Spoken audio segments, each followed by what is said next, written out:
आज की कहानी दिल्ली सल्तनत के उस महान सुल्तान की है जिसे अपने जीवन में 5 बार बेचा गया, लेकिन जिसने अंततः दिल्ली की गद्दी पर बैठकर इतिहास रच दिया। यह कहानी है इल्तुतमिश की।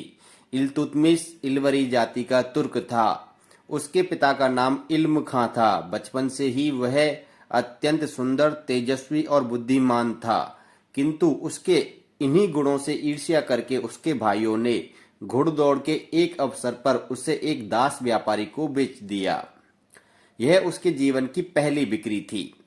दूसरी बार वह दास व्यापारी उसे बुखारा ले गया और वहां सद्र ए जहां नामक व्यक्ति को बेच दिया। कुछ समय बाद सद्र ए जहां ने उसे बुखारा हाजी के हाथों बेच दिया। यह इल्तुतमिश की तीसरी बिक्री थी। इसके पश्चात बुखारा हाजी ने इल्तुतमिश को जमालुद्दीन मोहम्मद चुस्तकवा को बेच दिया। यह चौथी बार था जब इल्तुतमिश का स्वामी बदला। जमालुद्दीन मोहम्मद चुस्तकवा उसे गजनी ले आया।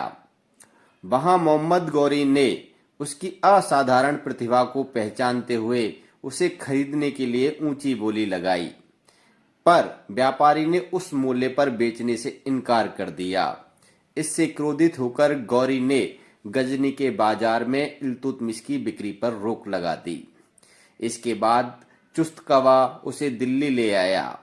मोहम्मद गौरी के निर्देश पर 1197 ईस्वी में कुतुबुद्दीन ऐबक ने इल्तुतमिश को 1 लाख जीतल में खरीद लिया।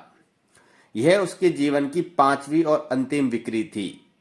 ऐबक उसे अपने पुत्र के समान मानता था और उसने अपनी पुत्री का विवाह भी इल्तुतमिश से कर दिया था। 1205 से 1206 ईस्वी के मध्य की बात है कि खोखरों के दमन के दौरान इल्तुतमिश ने अद्वितीय वीरता का प्रदर्शन किया। उसकी बहादुरी से प्रसन्न होकर मोहम्मद गौरी ने कुतुबुद्दीन ऐबक से उसके लिए दासत्व मुक्ति पत्र दिलवाया।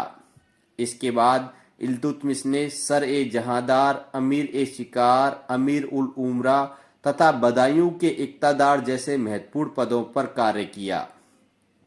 अपनी योग्यता, पराक्रम और प्रशासनिक क्षमता के बल पर वह अंततः दिल्ली का सुल्तान बना और उसने दिल्ली सल्तनत में शमसी वंश की नींव डाली। गुलामी से सल्तनत तक का यह अद्भुत सफर हमें सिखाता है कि प्रतिभा और दृढ़ संकल्प के सामने विपरीत परिस्थितियां भी टिक नहीं पाती।